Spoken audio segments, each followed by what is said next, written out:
Good morning, everyone. Today is Tuesday, October 22, 2026. On behalf of the DPWH Sorsogon, actually, Convergence for 25K0008 and 25K0009. Under the Procurement to give you listening for all engineer industrial recruitment to create and follow the development. And that's also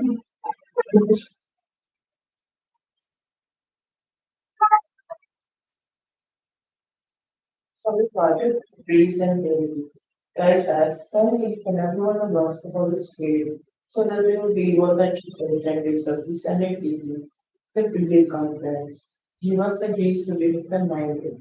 Aid us, O Lord, desire to be more dedicated and committed to our duties and responsibilities. This we ask in Jesus' name. Amen.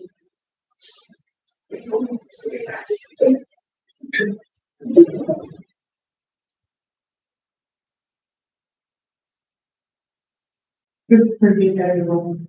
Please take present for Tigbao related. Today, we will allow Dr. President. Introduce to the partial Dr. Diversion. Engineer Available National Bound for Missionary Present. Yes, that's why it's first. So, just about people. Engineer Karen Casa had a box of different fermentation. Present. Engineer Manuel Sina Margareta had a technical working group. Present. Engineer Giro Bernarda, member of technical working group. Present. Members of Dr. Secretariat, Ms. Yes. Present. And yours truly, Evans Union. Now, from Dr. Representative Plus. Thank you. Having an observer and the practice representatives practice. He has guided under Section 22.8 and then 16 revised item 1, part 18-24, stated at attendance and demand moderation communication in the meetings. And since majority of the members are present in the room, I could be conference. So these are the agenda for today's preview conference for the infrastructure project from data, requirements for bidding documents, before ethical implementation proposals, criteria for engineering screening, preliminary survey release, but we will use and house fund in other languages. Now we want to see the presentation and contract data, but individual work. Contract data of 25FK0008. Contract name, Organizational Outcome 1, Ensure Safe and Reliable National Road System, Network Development Program, Construction of Bypass and Diversion Road, Castilla Bypass Road, Sorsogon. Implementing Office, Construction Section, Funding Source, NEP 2025. Approved budget for the contract, 24,499,992 pesos and 22 centavos. Contract duration, 136 calendar days. Scope of works, of carriageway improvement, paving of shoulder of 3.37967 kilometers or 5,069.51 square meter concrete shoulder, including construction of 748 linear meter line canal. Location, Castilla, Sorsogon. With the project limits of from station 0+00 to station 5+482. Mississippi thickness 0.23 meter, including 1.5 meter width by 1.10 meter depth line canal. Plots can be downloaded at DPWH and Convergence website for further details. Major category of works, RCP, road construction, PC. Similar category of works, RRP, road rehabilitation, PCCP, RCTP, road construction, tunnel, PC. List of key personnel with minimum years of similar experience for same position and related experience. Project manager, 5. Project engineer, 3. Materials engineer, 3. Foreman, 2. Skilled laborers, common laborers. Construction safety and health personnel, 9. List of key equipment units. Loaded trailer, 25 metric ton, required units, 1. Backhoe attachment breaker, required unit, 1. Payloader, LX80-2C, 1.5 cubic meter, 110 HP, required unit 1. Dump truck, all models, 12 cubic yard, 209 HP, required units, 2. Bulldozer, DX175, 167 horsepower, required unit 1. Payloader at disposal site, 1.5 cubic meter, 110 HP, required unit 1. Motorized road grader, G710A, 140 HP, required unit 1. Vibratory roller, SD100 DC, 10 metric ton, 125 horsepower, required unit 1. Water truck for pump will mix 16,000 liters, 360 HP, required unit 1. Backhoe solar 220 LC3, 0.80 cubic meter, 138 HP, required unit 1. Concrete vibrator, flexible shaft type, 2 inches in diameter with 5 amperes, required units 2. Cutting outfit, required unit 1. Concrete spreader, water truss split, 5.5 horsepower, required unit 1. Concrete saw, 14 inches blade diameter with 4 and 3/4 inches cutting depth, 7.5 HP, required unit 1. Bar cutter, 25 mm maximum rebar diameter, grade 40, single phase, required unit 1. Asphalt sealer, joint, gas, or diesel driven with hot control spray, required unit 1. 1 bagger mixer, 4 to 6 cubic feet per minute, required unit 1. Cargo truck or service truck, all models, 9 to 10 metric ton, 270 HP, required unit 1. Plate compactor, 400 to 500 gasoline engine, 5 HP, required unit 1. Bar bender, 25 mm maximum rebar diameter, 3 phase, required unit 1.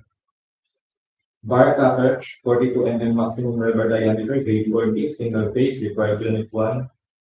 Applicator machine, required unit 1. Medium machine, required unit 1. Cargo truck or service truck of models 2 to 5 metric ton, 160 HP, required unit 1. Note: equipment capacity and required units specified in the bill data sheet shall be mandatory, and absence of the same shall disqualify the truck. Any questions or clarification for 25 FA0008? Next, the contract data of 25 FK0009. Contract name, Convergence and Special Support Program, Sustainable Infrastructure Projects Alleviating SIPAG, access roads and/or bridges from the national roads, leading to major or strategic public buildings or facilities. Construction of road, Barangay Tigbao to Barangay San Isidro, Casiguran, Sorsogon. Implementing Office, Construction Section, Funding Source, NEP 2025. Approved budget for the contract, 77,199,991 pesos and 73 centavos. Contract duration, 264 calendar days. Scope of works, construction of 1.1942 kilometers concrete road, including 2,368 linear meter line canal and 5,386.62 square meters low protection structures. Location of the proposed site, Casiguran, Sorsogon. Limits, station 0+000 to station 1+194.20. PCCP thickness, 0.23 meters, including 1.0 meter width by 1.1 meter depth line canal and slope protection structures. Plans can be downloaded at DPWH project website for further details. Major category works, roads construction, PCCP. Similar category works, RRP, road rehabilitation PCCP, and RCPP, roads construction tunnel PCCP. List of key personnel with minimum years of similar experience for same position and related experience. Project manager 5, project engineer 3, material engineer 3, foreman 8. Skilled laborers, common laborers, construction safe and health personnel, none. List of key equipment units, loaded trailer, 25 metric ton, required unit 1. Backhoe, solar 220 or CP, 0.80 cubic meter, 138 HP, required unit 1. Payloader, LX80-2C, 1.5 cubic meter, 110 HP, required unit 1. Dump truck for models 20 yard, 290 HP required units 2. Bulldozer DX 175, 167 HP required unit 1. Payloader at disposal site, 1.5 cubic meter, 110 HP required unit 1. Motorized road grader G710A, 140 HP required unit 1. Vibratory roller ST100 PC, metric ton, 125 HP required unit 1. Water truck or pump all mix 16,000 liters, 360 HP required unit 1. Blade compactor 400 to 500 gasoline engine, 5 HP required unit 1. Complete vibrator, flexible shaft type, 2 inches in diameter with 5 amperes, gasoline drive unit, required units 2. Backhoe well mounted, PW60 1, 0.28 cubic meter, 50 HP, required unit 1. Complete splitter, Walker class split, 5.5 HP, required unit 1. Complete saw, 14 inches blade diameter with 4 and 3/4 inches cutting depth, 7.5 HP, required unit 1. Bar cutter, 42 mm maximum record diameter, grade 40, single phase, required unit 1. Asphalt sealer, joint gas or diesel driven with hazard for cold spray, required unit 1.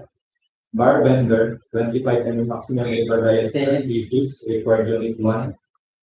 Bar cutter, 25 mm maximum record diameter, grade 40, single phase, required unit 1. Cargo truck or service truck, all models, 9 to 10 metric ton, 270 HP, required unit 1. 1 bagger mixer, 4 to 6 cubic feet per minute, required unit 1. And cargo truck or service truck, all models, 55 metric ton, 160 HP, required unit 1. Note: equipment capacity in required units as specified in the between the sheet shall be mandatory, and absence of the same shall disqualify the contractor. Any questions or clarifications for 25 Thank you, Director Bernardo. The presentation of the stage which is performance and the data for the individual stage. We follow the regular for the evaluation of qualification. Schedules for 25 FK0008 and 25 FK0009.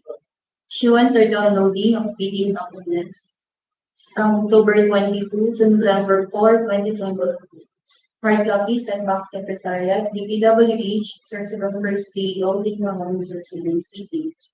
Can be downloaded at DPWH and PHX website. Deadline for submission of bid is on November 4, 2024 until 10 a.m. For manual submission at Stock Secretariat, DPWH Sorsogon First DEO, Tigbao, Sorsogon City. For electronic submission and electronic bids _Sorsogon1 at dpwh.gov.ph. Opening of bids is on November 4, 2024 at 10:30 a.m. The conference room DPWH Sorsogon First DEO City. For manual submission, 1 original and 1 copy for each technical proposal and financial proposal needs to be submitted. For electronic submission, e-file of the technical proposal and financial proposals. However, bidders should only select one element of submission, either manual or electronic. Requirements for bidding documents, instruction to bidders, general conditions of contract, special conditions of contract, bid data sheet, specifications, bill of quantities, bid forms, checklist for technical proposal, checklist for financial proposal. Can be downloaded at DPWH and PHX website. Note: new format for DMC 85 series of 2020 and checklist for GPPG Philippine Bidding Document 6th edition. Additional statement for omnibus for DMC number 85 series of 2020. In case advance payment was made of failure to perform or deliver any of the obligations and undertakings in the contract shall be sufficient grounds to constitute criminal liability for stealing or stop or the commission of fraud with unfaithfulness or abuse of confidence through misappropriating or converting any payment received by a person or entity under an obligation involving the duty to deliver certain goods or services to the prejudice of the public and the government of the Philippines pursuant to Article 315 of Act Number 3845, Series 1913, as amended or the revised amendment. Checklist for Infrastructure Project for GPPB Public Bidding Document 6th edition for technical proposal and financial proposal. Criteria for eligibility screening. A contractor must meet the following major requirements. Filipino citizen or 75% Filipino-owned partnership or corporation with PICAB license applicable to the types of cost of this contract. Completion of a similar contract costing at least 80% of the ABC and net financial contracting capacity at equal to the ABC. Target evaluation, the financial component of the needs of each past leader shall be evaluated using a non-discretionary review, including arithmetical corrections for computational errors and thus determine the current total calculated bid prices. The bank shall automatically disqualify any total calculated bid price which exceeds the cost. The following factors are to be considered in the evaluation of the bid prices. For completeness, no price required item non-responsive, indicating a 0 or A dash paid to the government. All prices are deemed to include taxes. Bids not addressing or providing all of the required items in the bidding documents included. Where applicable, DOQ shall be considered non-responsive. For arithmetical corrections, put prices in figures versus words given. Total price per item versus unit price per item, unit price prevails. Total price versus actual sum of component items, actual sum prevails. Unit cost and legal estimate versus unit cost of DOQ. DOQ prevails. All bid amount above UBC bids value. Post-qualification in pursuant to Section 34.1 and 34.3 of revised IRR of RA 9184. The lowest calculated bid or highest rated bid shall undergo post-qualification or to determine whether the bidder complies with and is responsive to other requirements and conditions as specified in the bidding documents. Verification, validation, and ascertainment of statements made and documents submitted shall consider but shall be limited to the following criteria. For legal requirements, licenses, certificates, permits, agreement, and exclusion in any blacklist. For technical requirements, key personnel, minimum work experience requirements should be satisfied. Availability and commitment of major construction equipment. Failure of the prospective bidder to state a complete technical description of the pledged equipment and the specific location, whether owned, leased, or under purchase agreement, shall result in the bidder's automatic post-disqualification for award of contract and forfeiture of bids with security for DEO number 58 series of 2012. Performance in ongoing government and private contracts. Negative slippage of at least 15% in any one project or negative slippage of at least 10% in each two or more contracts. Failure of the contractor to commence repair works and complete ongoing contracts in the prescribed date after receipt of the notice of the price deficiencies. Failure of the contractor to commence repair works on contracts with pending certificates of acceptance in the prescribed date after receipt of the notice of defects and deficiencies. Substandard quality works or unsatisfactory performance per contract per conditions and terms of inspection. DEO number 127 series of 2018. Strict application of RA 9184 in the context of post-qualification of leaders with delayed ongoing contracts with the DPWH. Authenticity and correctness of bid security. For financial requirements, bid price proposal and penalties. Notes on the personnel and equipment requirements of the project as per DEO number 9, series of 2012. Technical requirements for civil works projects for public bidding. If the proposed key technical personnel is an employee of the bidder and working another project at the same time of the bidding, the bidder shall submit a certification that the personnel will be pulled out from the ongoing project once the bidder is awarded a contract, and he or she will be replaced with another person equal or better qualifications as certified by the head of the implementing office. The bidder may propose a key technical personnel who is not its employee, provided that the said personnel is required to submit a certification that he or she will work for the bidder if the contract under bidding will be awarded. These certifications shall be included in the first envelope of the sealed bid. Also, to be verified during post-qualifications, the set of equipment pledged by the bidder. The bidder should specify in the submitted bid the location of the equipment where they can be inspected. If any equipment is not in the specified location, then the bidder shall be post-disqualified. For contract award, the contract shall be awarded to the bidder whose bid has been determined to be the lowest calculated and responsive bid as a result of the legal evaluation and post-qualification amount. Contract award should be made within the bid validity period. Subcontracting is not allowed. Common reasons for rejection of bids, ineligibility, and post-disqualification of bids. Failure to submit the original copy of the surety bond certified by the Insurance Commission, indicating the name of project, the procuring entity, and the name of contractor. Shorter bid validity and bid security validity period. Overlapping of pledged equipment and committed key technical personnel. Failure to indicate the validity of bid in the bid form. Late submission of bid. Failure to submit supporting documents. Example, certification of availability of equipment from the equipment lessor or vendor for the duration of the project if pledged equipment is to be used for purchase. Negative slippage of at least 15% in any one project, or negative slippage of at least 10% in each two or more contracts. Unsatisfactory success rate. For single proprietor, signatory should be the owner or proprietor only. For corporation or cooperative, board secretary certificate and board resolution. For joint venture resolution or a partnership as indicated in the articles of partnership. Discounts offered in the bid form must be signed by the owner or proprietor or authorized managing officer. Hence, liaison officer's signature may only be accepted provided that the specified limit of discount be included in the special power update. Note on the strict application of DEO number 28, series of 2024, this strike policy and the procurement of infrastructure, goods and consulting services contracts.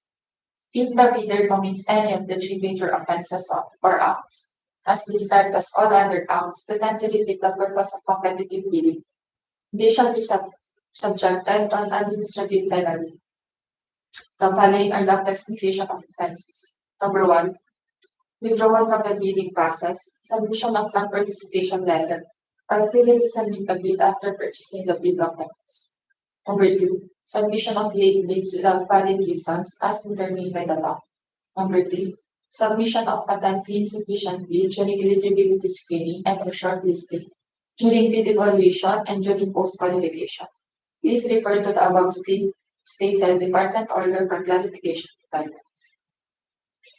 Pursuant to DEO number 148, series of 2024, guidelines on the accreditation and assignment of contractors to consultants project engineer.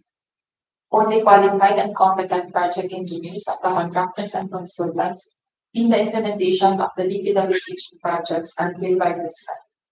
Please refer to the above stated department order for clarification and guidance. Any questions or clarifications? Thank you. Our guest procurement activity will be from 28 and 24 28 contributed to producing for controversy and 24 and case to the many partners to the business. Other opportunity staff and opportunity for